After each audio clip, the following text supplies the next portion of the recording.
PG, kau kan tidak tahu keluarga saya, toh di Jakarta. Saya tidak pernah takut anak saya. Saya ini di YouTube bukan satu hari. Dari dulu saya sudah tunjukkan anak saya live, ya. Kau lihat YouTube. Anak saya sudah ada luar muncul di YouTube. Anak saya ulang tahun, istri saya ulang tahun. Saya bikin live. Kau mau bongkar-bongkar bikin apa? Justru kau kena masalah, ya. Saya akan bikin laporan. Kau tunggu saja, ya. Kau punya alamat sudah ada di saya, alamatmu, ya.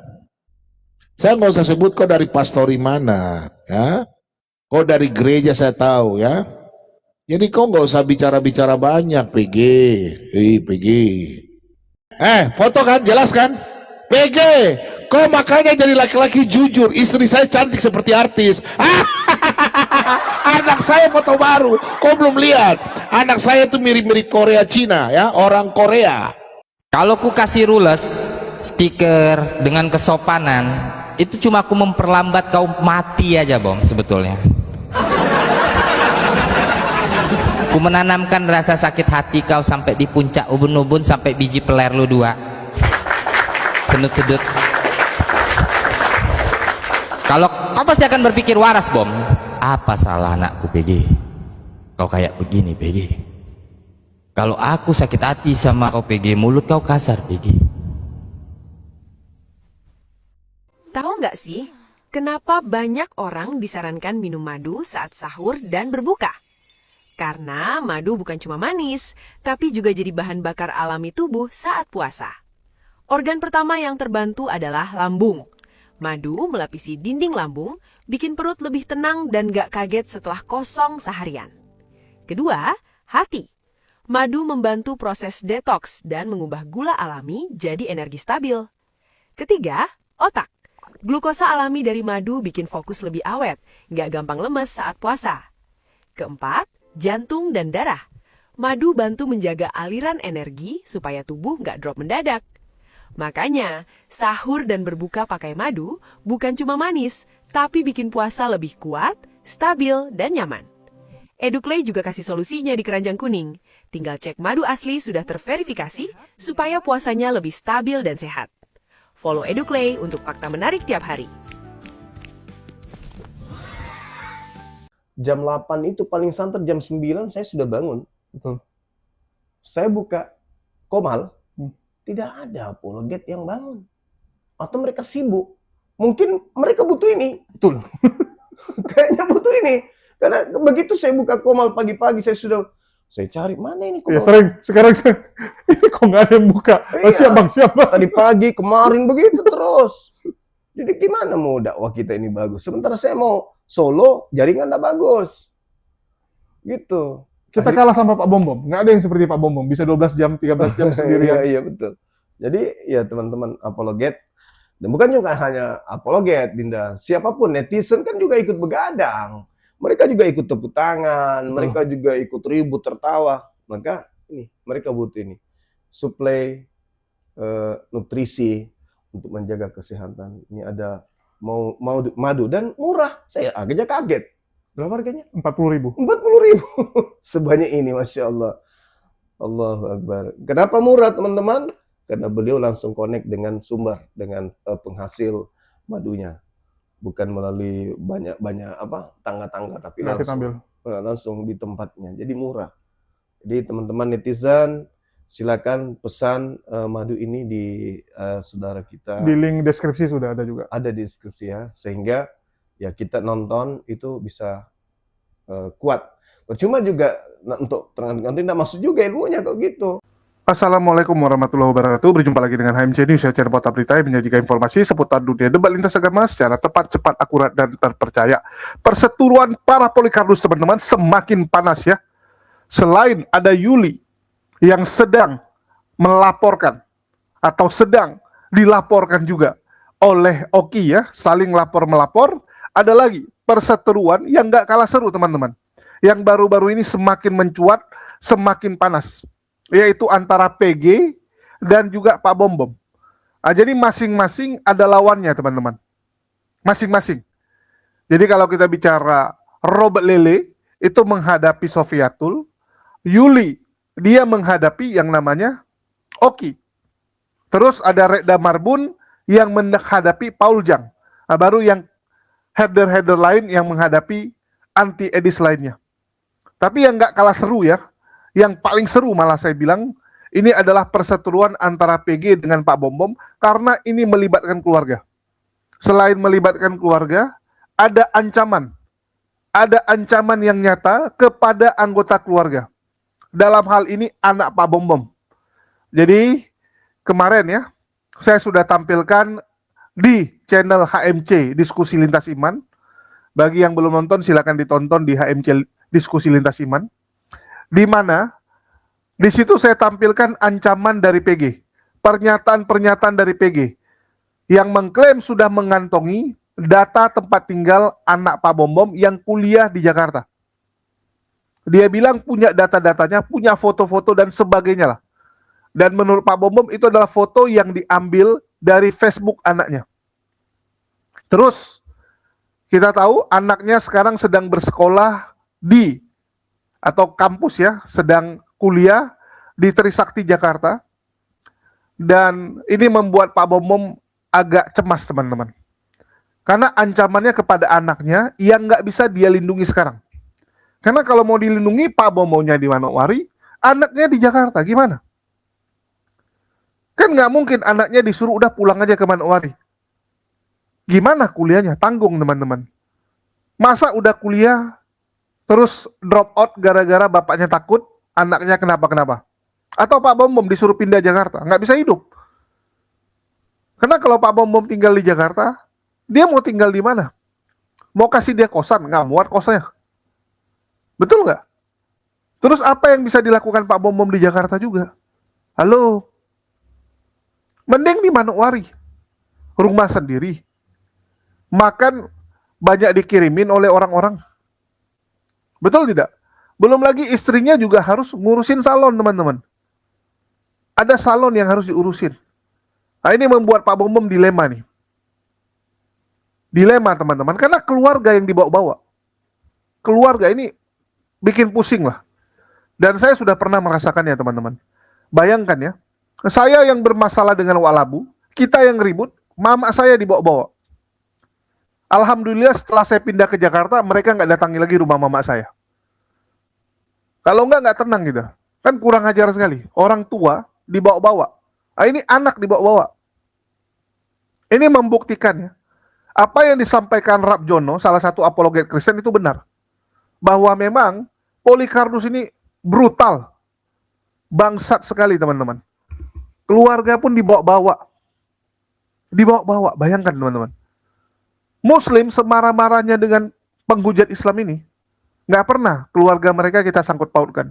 Karena kita sadar, yang salah siapa, ya sudah, orang tersebut. Nggak ada dosa waris gitu ya. Oh, orang tuanya salah, ya udah anaknya juga kita sikat. Nggak bisa gitu teman-teman. Itu kafir, Islam nggak gitu. Pak Bom sekarang teman-teman, itu begitu emosi. Bahkan ingin menghabisi yang namanya PG ini kalau ketemu. Jadi dia sesumbar, kekuatannya tuh luar biasa. Powernya tuh gede, walaupun badannya besar, ya, tetapi kekuatannya juga besar. Bukan cuman badannya. Bisa dia angkat yang namanya PG ini dengan satu tangan. Bahkan dia bilang bisa saya cekek sampai pecah itu lehernya dengan satu tangan. Jangan sampai ketemu. Kalau ketemu habis ini PG. Oh, ini seru teman-teman ya. PG satu mengatakan bahwa dia ini anak jalanan. Dia ini nggak segan-segan ya akan bermain kekerasan. Dia katakan dia yang maju menghadapi Pak Bom karena dialah yang paling brutal di antara header-header edis. Dialah yang siap totalitas. Jangan main-main, dia siap totalitas. Nah, sedangkan dari kubunya Pak Bom tentu saja harus sesumbar juga. Bahkan mengatakan anaknya di dalam perlindungan gereja sekarang. Ya kalian tahulah ya kalau perlindungan gereja itu seperti apa. Halo, sejak kapan gereja buat tim perlindungan ya? Saya baru tahu. Sejak kapan gereja punya pasukan pelindung seperti itu? Baru tahu saya teman-teman. Baru tahu. Yang saya tahu, gereja itu doain orang gitu. Ini kok jadi ngelindungi orang dari ancaman, ya ingin disiram air keras dan sebagainya. Wah, ini ngeri teman-teman ya. Kalau benar terjadi penyiraman air keras, saya nggak tahu lagi mau ngomong apa. Ini menunjukkan tingkat kebrutalan mereka ini memang udah sadis sekali. Udah sadis sekali teman-teman. Dan makin menunjukkan wajah salib. Ya, wajah salib sesungguhnya, wajah pasukan salib sesungguhnya. Ngeri teman-teman. Ini kita dengarkan dulu ya, bagaimana bacotan dari Pak Bom Bom, atau bisa dibilang jawaban Pak Bom Bom ya. Jawaban Pak Bom Bom untuk ancaman dari PG. Foto kan, jelas kan? PG, kok makanya jadi laki-laki jujur, istri saya cantik seperti artis. Anak saya foto baru, kok belum lihat? Anak saya itu mirip-mirip Korea Cina ya, orang Korea. Kok kalau lihat anak saya kayak orang Korea? Anak saya, dengar, nama saya Daud Tandi, saya lahir di rumah sakit Korem, keturunan kami keluarga dari TNI. Kok hati-hati, keluarga teman-teman, keluarga besar saya di sana sudah menunggu Anda ya. Kalau kau ke Jakarta, jangan kau main, keluarga saya besar di sana ya. Saya bukan dari keluarga sembarang. Ya. Sudah tidak usah bicara, jangan sebut orang pun nama. Ya, kau dengar ya, ya. Kau hati-hati. Saya tidak pernah takut anak saya di Jakarta. Anak saya dilindungi dari gereja. Kau bilang anak saya tinggal, orang-orang yang tahun lalu ya, saya kasih lihat rumah tempat tinggal anak saya sudah kasih pindah anak saya ya. Jadi tidak ada satu kutu busuk apologet pun yang tahu tinggal anak saya. Kau paham PG penipu? Terus kau bilang istri saya yang cantik mau telepon kau, anak saya kuliah di Universitas Trisakti. Itu bukan orang sembarang, anak-anak Tuhan yang kasih sekolah anak saya, bukan saya ya. Amin. Anak saya mendapatkan apa? Beasiswa, dan anak saya adalah orang kedua, dia bantu dosen, dia orang pintar. Kau tahu ya? Jangan kau main dengan saya ya.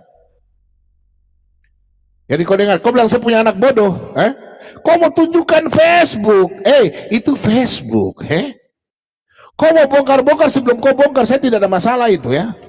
Mau Facebook, Facebook saya tidak pernah tutup-tutup ya PG ya. Connect sini ya.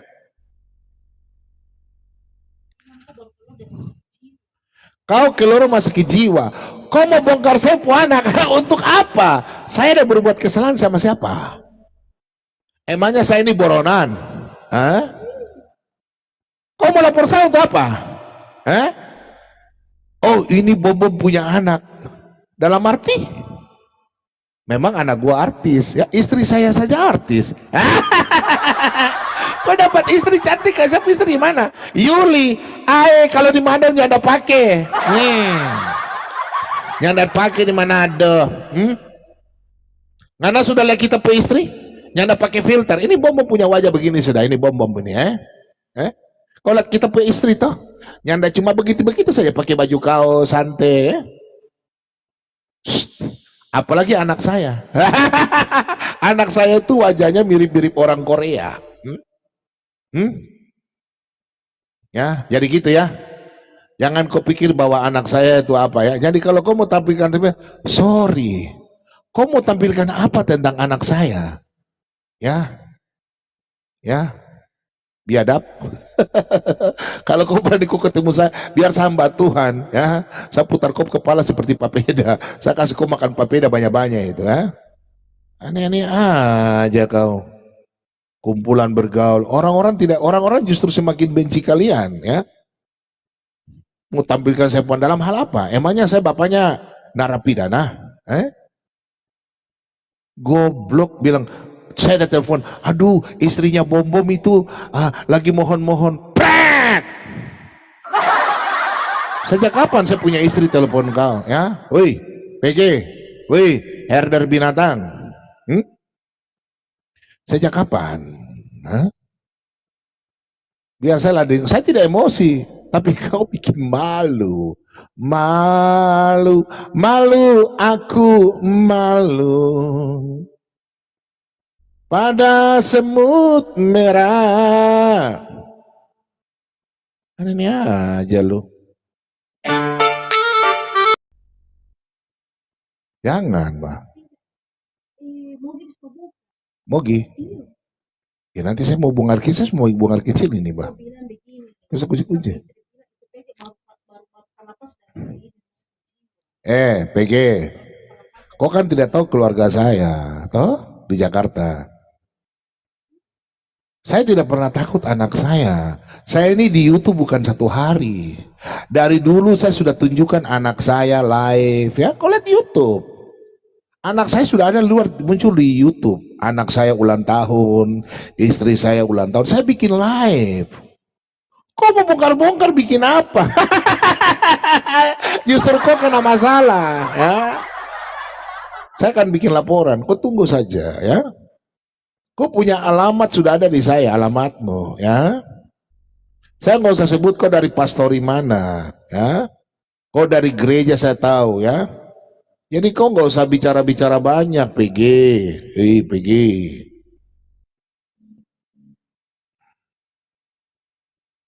Ya, kau tunggu, justru yang ketakutan kau. Orang di YouTube semua tuh sudah tahu saya.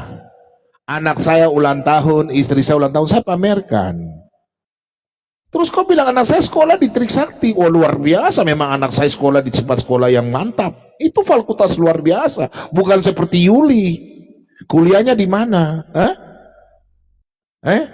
Oi, orang-orang yang 2 tahun lalu saya ke Jakarta, tidak ada satu kutu busuk tuh tahu anak saya tinggal di mana. Keluarga saya sudah amankan bulan 8. Gereja sudah amankan, ya. Emangnya Trisakti mau kasih tahu bilang anak saya tinggal di mana? Hah? Emangnya mau pindah-pindah? Hah? Hah? Anak saya, kau mau cek terserah, mau buka dia punya KTP terserah, dia warga Jakarta, tapi dia tidak tinggal di situ. Kau paham? Kau penipu, grup herder semua itu penipu. Oh, Trisakti ya. Nanti teman-teman yang ngambil nomor telepon saya, ya. Siapa anak kuliah di Trisakti? Kenapa? Hebat anak saya, orang pintar, cerdas. Ya, salah satunya dari Manokwari, dia sendiri. Kau paham? Luar biasa kan? Anak saya satu-satunya dari Manokwari, dia sendiri. Kau paham? Oh, dekat HKBP Trisakti, iya Pak. Nanti kami jalan-jalan ke situ. Kau paham nggak? Anak saya itu bukan orang-orang bodoh. Anak saya itu nilainya tinggi-tinggi, ya. Bukan seperti kau, cuma lulusan SMP dan Reda semua sama, ya. Bodoh, ya. Bodoh. Saya mau takut dalam hal apa? Emangnya bapaknya Valencia ini narapidana? Penghujat seperti kau? Wih, bodoh. Kau mau bongkar-bongkar apa?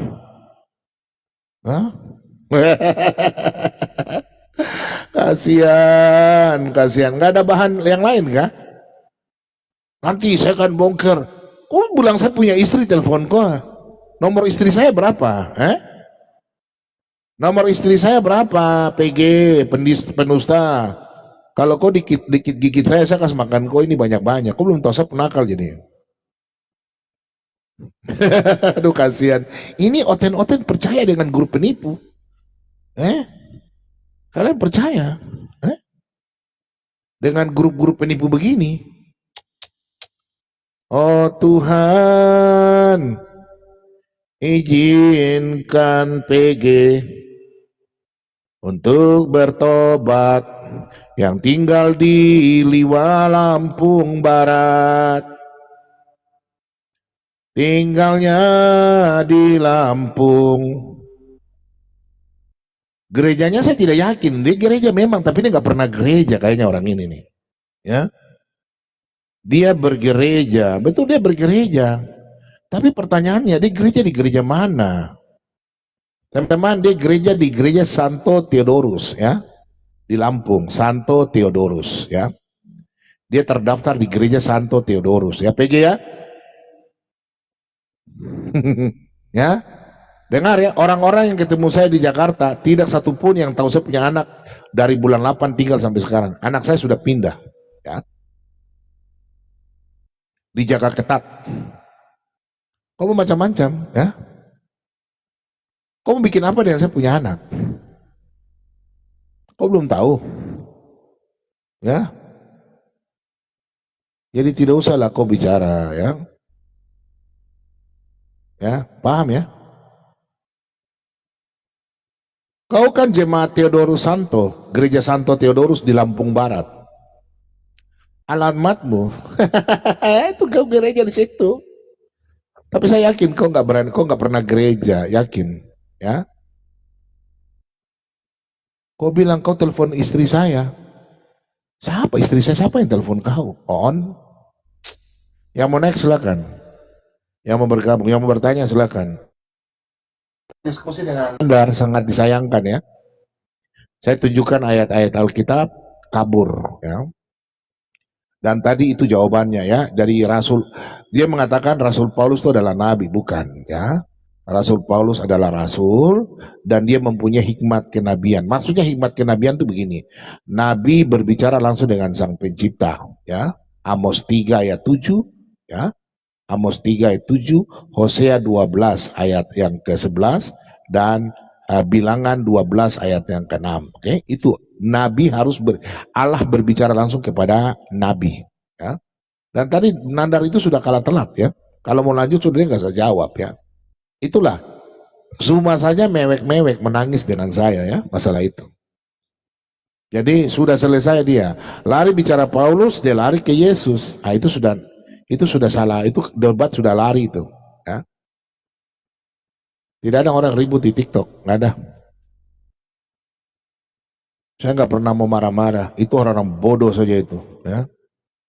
Yang mengatakan tentang anak saya itu, nggak. Saya nggak peduli. Dia mau tampilkan anak saya sudah nggak apa-apa. Sekolah di mana, tinggal di mana. Kau cek anak saya kan? Silakan. Anak saya tinggal di mana? Silakan. Silakan. Nggak apa-apa. Kau mau tunjukkan anak saya? Anak saya itu cantik. Wajahnya itu mirip-mirip Korea Jepang, ya. Orang lihat bukan orang Manado, bukan orang Toraja, bukan orang Bugis. Anak saya itu cantik. Bapaknya hidungnya pesek, tapi wajahnya mirip mamanya. Mancung, putih, ya. Jangan sampai kau lihat saya punya anak kau jatuh cinta. Tapi sorry, anak saya tidak perlu kayak macam kau. Kau tuh kan gembel, sampah, minta maaf ya. Anak saya lihat kau kayak begitu tuh nggak perlu ya. Kau mau tampilkan anak saya, emangnya saya bikin apa buat kalian? Emangnya saya takut? Kasihan ya. Bom, jangan berkuar-kuar. Kenapa kau naik di sini? Kaum herder binatang, naik sini diskusi dengan saya. Tidak ada orang yang bisa berani berdebat dengan saya. Nandar saja mencret-mencret tadi kok. Nandar mencret-mencret. Saya punya anak, dengar ya. Saya punya anak sudah tinggal di hotel yang 40 lantai dulu ya. Enggak. Saya punya anak sekarang tinggal di tempat lain. Tidak ada satu kutu busuk pun apologet yang tahu anak saya tinggal di mana. Karena saya sudah tidak percaya apapun apologet yang saya sudah anggap sebagai apapun, saya sudah tidak pernah mau kasih tahu. Anak saya sudah pergi dari tempat yang itu yang saya kasih tunjuk waktu anak saya tinggal di situ. Waktu pertama daftar di Trisakti. Sudah tidak ada anak saya. Ya. Kok mau hal apa? Ya. Anak saya itu dijaga ketat. Ya. Jadi yang jaga bukan sembarang. Ya. Jadi jangan kau bikin-bikin gertak-gertak anak saya. Ya. Gereja lindungi dia. Nah kau tahu kalau gereja tuh, gereja itu emangnya gereja itu orang-orang biasa saja. Oh? Sini yang mau naik diskusi silakan. Yang mau bertanya silakan. Tanya Alkitab. Ayo silakan. Teman-teman yang mau bergabung silakan. Yang mau bergabung. Saya nggak perlu ya. Mau lihat Facebook. Ini Facebook ini. Ya. Saya kasih tunjuk. Ya, ini Facebook anak saya. Saya nggak pakai kunci-kunci. Anak saya kan pun nama kalian tahu Federica Valencia. Facebooknya nggak kunci-kunci. Nggak ada kunci-kunci itu. Ya, sorry ya. Silakan kalian buka Facebook anak saya. Saya nggak pakai kunci-kunci. Ya. Mau buka-buka. Kasian. Orang-orang sampah mau dilayani. Sampah-sampah kok mau dilayani. Oh, kirim lagi ya. Kirim lagi. Aneh-aneh aja kalian. Herder binatang ini.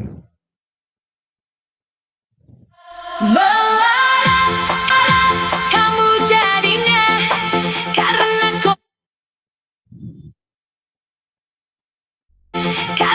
koin tak kunjung datang. Miskin kamu jadinya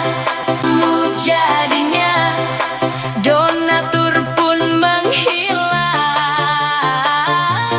Komal bina Naik, diskusi nih. biada.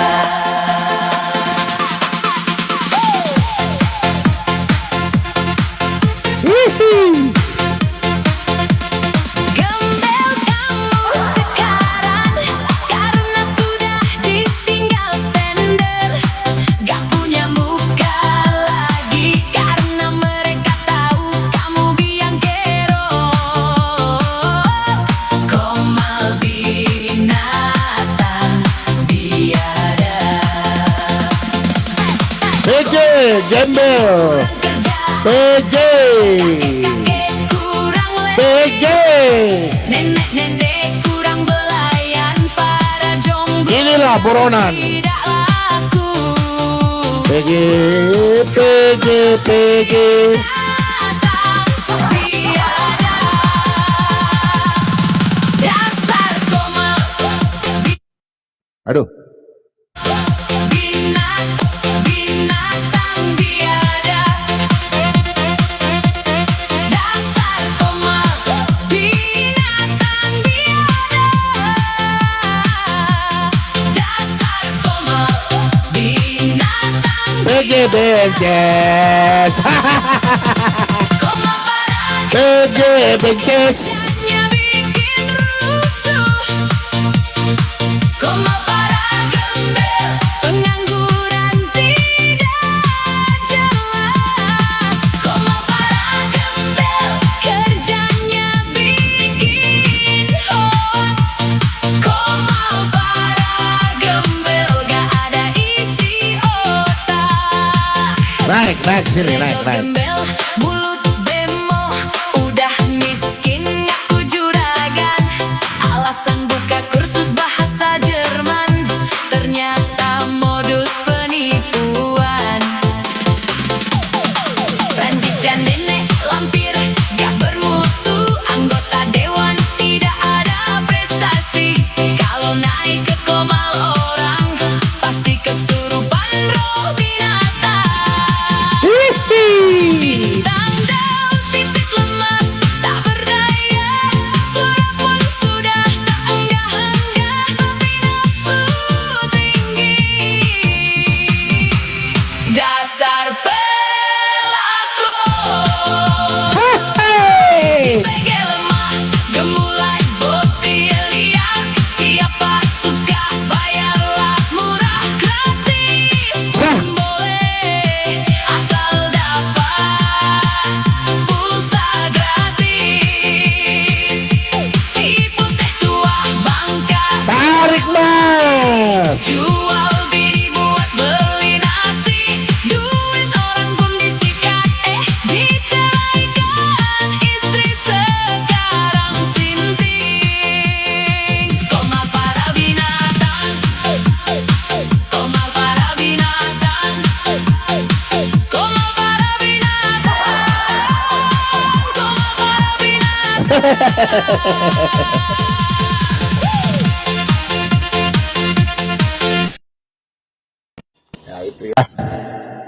Jadi kalian mau tampilkan ya PG ya, kau mau bongkar-bongkar anak saya. Anak saya itu sekolah di fakultas yang luar biasa, tidak seperti kau tambal ban, hanya lulusan SMP ya. Ya, paham ya? Ya, kau dengar baik-baik ya. Kau mancam anak saya, kau tidak akan selamat. Saya tidak pernah takut dengan apapun. Tuhan Yesus lindungi saya. Kau paham PG? Ya. Kau mau bikin apa untuk saya punya anak? Saya biar hamba Tuhan begini, ya. Saya tidak pernah takut engkau. Saya cuma doa saja.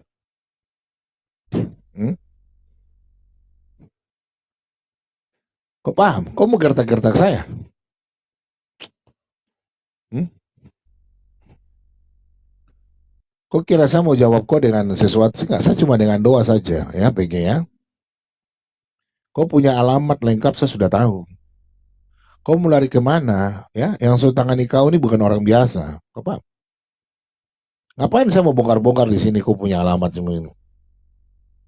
Ya, udahlah jangan berantem. Enggak lah.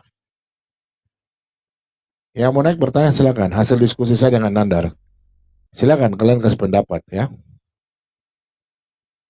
Nandar tadi sudah mencret, nggak bisa lawan saya Nandar itu. Makanya saya malas diskusi dengan dia. Ya, Nandar itu saya malas diskusi dengan dia. Ya, ayo naik sini. Yang mau naik diskusi dan saya naik, silakan. Ya, silakan. Silakan. Inilah yang saya bilang ya, bahwa Oten ini memang brutal teman-teman. Bejat sekali mereka.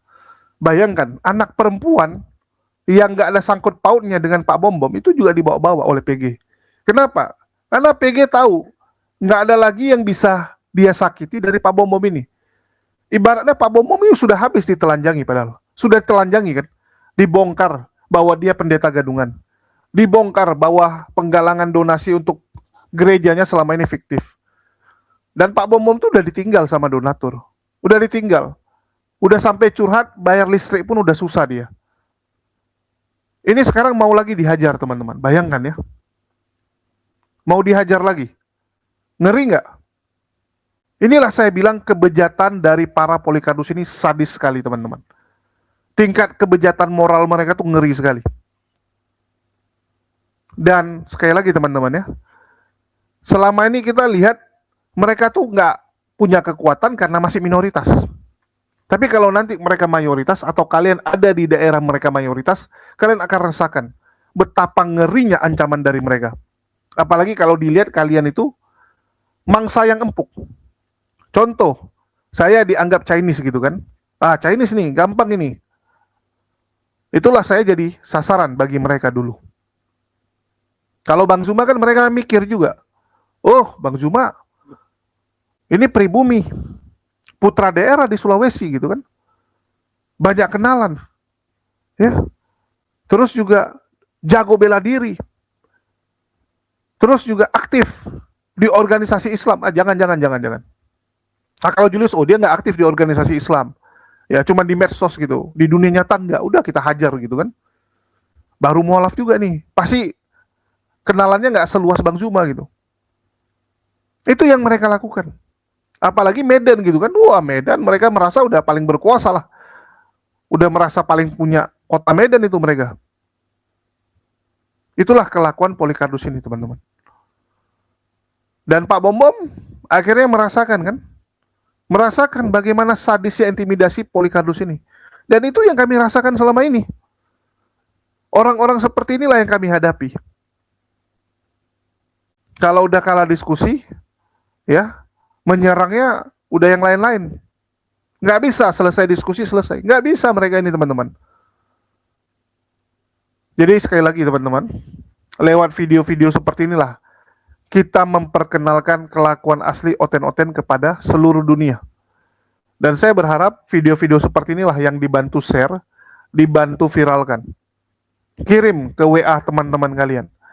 Kalau perlu WA-WA yang non-muslim, yang Kristen gitu. Biar mereka tahu bagaimana kelakuan orang-orang yang mengaku sebagai apologet Kristen. Mengaku sebagai pembela iman Kristen. Laskar Kristus, pasukan salib gitu kan. Biar mereka tahu.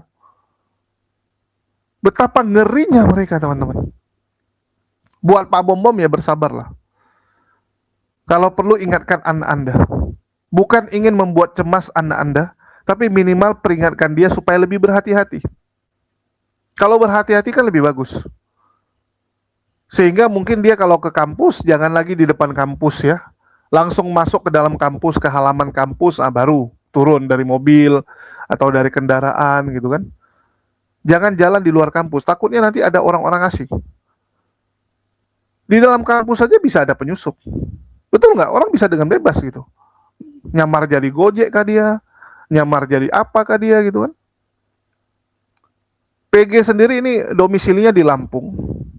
Dan sekali lagi ya, Lampung Jakarta tuh dekat teman-teman. Sebentar aja, pagi berangkat siang udah nyampe kok. Siang udah nyampe, dia lakukan tindakan-tindakan nggak benar, malam dia udah bisa pulang. Ya, sore udah pulang, malam udah nyampe ke Lampung lagi dia. Hati-hati Pak Bom Bom. Walaupun dia nggak di Jakarta, tapi dia bisa melakukan banyak hal. Belum lagi jaringan mereka kuat. Jaringan mereka didukung oleh dana yang besar juga. Mereka siap membayar orang. Orang Yuli aja ke Manokwari dibayarin semua. Betul nggak? Ke Manokwari nggak murah loh teman-teman. Jangan kalian pikir Manokwari itu macam dari Medan ke Jakarta. Bisa kalian PP Medan Jakarta 3 kali, nah itu baru sama dengan ke Manokwari. Mahal. Belum lagi tempat tinggal, makanan di situ juga lumayan mahal teman-teman. Dan mereka tuh nggak segan-segan ngeluarin duit begituan. Apalagi ini udah dendam kesumat gitu kan. Berkali-kali saya sampaikan, orang suka belum tentu ngeluarin duit. Saya suka nih dengan seseorang, saya ngefans sih, belum tentu saya mau keluar uang banyak gitu. Tapi kalau udah dendam, totalitas orang teman-teman. Orang kalau udah dendam totalitas.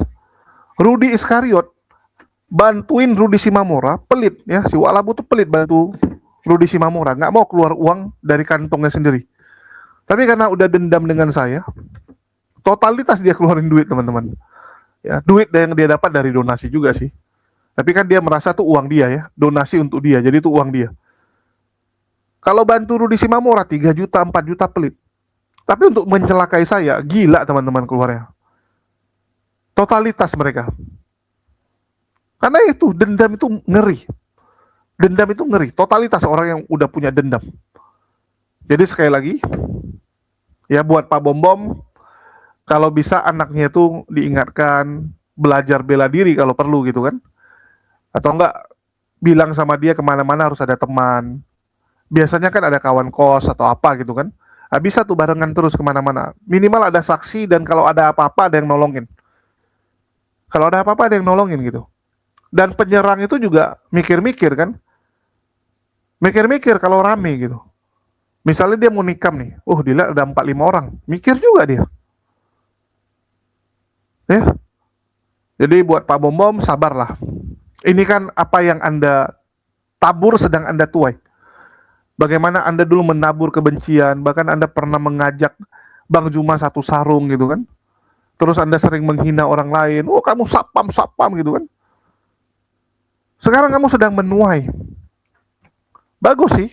Mana tahu dari hasil tuaian ini kamu bisa bertobat. Ya kan kita nggak tahu ya. Mana tahu lewat perseteruan Pak Bom Bom dengan PG ini menjadi jalan Pak Bom Bom dapat hidayah. Betul nggak? Bisa jadi kan Pak Bom Bom hidayah datang dari hujatan-hujatan Polycarpus, serangan-serangan Polycarpus kepada dia, sehingga dia sadar ada yang salah nih dengan ajaran ini. Kok ajaran ini seperti ini ya? Kok orang-orang penganut agama ini menjadi seperti ini? Jadi dia akan bandingkan, Islam nggak seperti ini, damai gitu kan. Mana tahu jadi penasaran belajar Islam. Akhirnya jadi mualaf Pak Bom Bom. Mana kita tahu? Yang bisa kita lakukan, doakan aja. Kita doakan semoga Pak Bom Bom dapat hidayah. Karena hidayah itu haknya Allah. Dan nggak bisa kita tentukan mau gimana datangnya. Bahkan Nabi Muhammad SAW sekalipun, ya, tidak bisa memberikan hidayah buat pamannya sendiri. Apalagi kita. Tapi kita bisa doain, semoga Pak Bom Bom dapat teman-teman. Dan jangan kalian bilang, udah Pak Bom Bom jangan mualaf, bikin malu aja Islam. Ya, nggak guna. Kita nggak butuh orang seperti ini. Kalau yang sebelah kan dorong-dorong, udah mualaf aja kamu, mualaf aja gitu. Saat Pak Bom Bom Rudi Iskariot satu room dengan apologet Islam, langsung dibilang apa? Udah kamu mualaf aja, mualaf aja. Pak Bom Bom udah diusir-usir. Mana tahu benaran keluar dia kan? Wah udahlah, saya diusir-usir, saya keluar aja dari Kristen gitu. Udah saya masuk Islam aja, kan bagus itu. Jadi sebab dia selamat. Jadi nggak ada yang, kita doakan aja yang terbaik selalu, ya. Dan kita menjadi saksi bagaimana perjalanan Pak Bom Bom ini. Seandainya dia mualaf, kan bagus.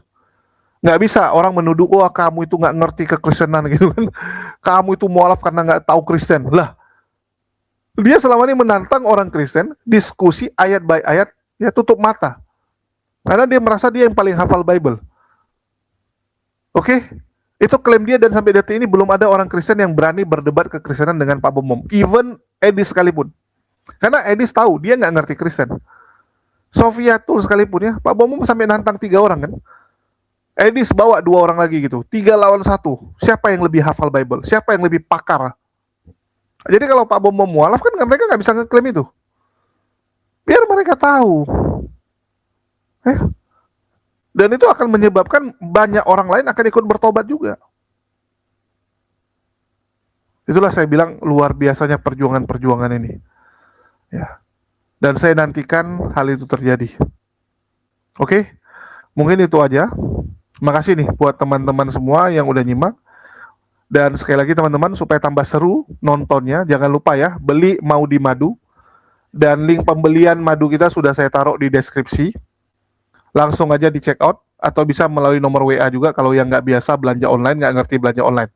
Dan saran dari saya teman-teman ya, ini saran dari saya, kalau percaya silakan, nggak percaya wes lah, susah juga. Kalau saya bilang terus kalian bilang, ah nggak lah saya nggak percaya gitu. Jadi gini teman-teman, kita punya varian namanya madu hutan Aceh, itu rasanya luar biasa. Apalagi kalau kalian jadikan itu pengganti gula di kopi. Gula itu kan terlalu banyak bahaya, bisa diabetes dan sebagainya. Jadi penggantinya apa? Penggantinya tentu saja yang baik untuk kesehatan, yaitu madu teman-teman. Kalau sekarang kan orang ganti gula dengan yang apa-apa lah ya, yang dia bilang lebih rendah ininya lah. Itu saya bilang masih kurang. Jauh lebih bagus kalau diganti gula. Cuman memang kelemahannya gula lebih mahal. Madu lebih mahal ya. Lebih bagus diganti madu, walaupun madu itu lebih mahal, itu aja. Tapi lebih baik, jauh teman-teman. Madu itu baik sekali. Ganti gula kalian dengan madu hutan Aceh. Kopi plus madu hutan Aceh, nikmatnya luar biasa. Begitu juga dengan kelapa ya. Saya minum air kelapa sekarang karena istri lagi hamil ya. Jadi saya rajin beli air kelapa sama kelapanya. Jadi itu kita campur dengan madu hutan Aceh juga. Jadi kita nggak mau pakai gula ya. Kelapa plus madu hutan Aceh. Karena kalau tambah es kan otomatis rasanya akan berkurang manisnya. Jadi kita pakai madu hutan Aceh sebagai rasa manisnya. Dan luar biasa nikmatnya. Beda sekali teman-teman. Ada sensasi sparklingnya, sodanya gitu kan. Luar biasa. Ini produk yang sangat bagus dan saya sarankan kalian coba. Kalau orang Malaysia bilang, belum try, belum tahu. Sekali try, setiap hari mau. Dan sudah banyak yang kecanduan jadinya. Jadi saya sedang menularkan gaya ngopi baru ini. Oke, sekian dari saya. Makasih buat teman-teman semua yang udah nyimak, udah mendukung channel ini selalu. Makasih buat semuanya. Di akhir kata saya ucapkan wassalamualaikum warahmatullahi wabarakatuh. Sampai jumpa di lain kesempatan.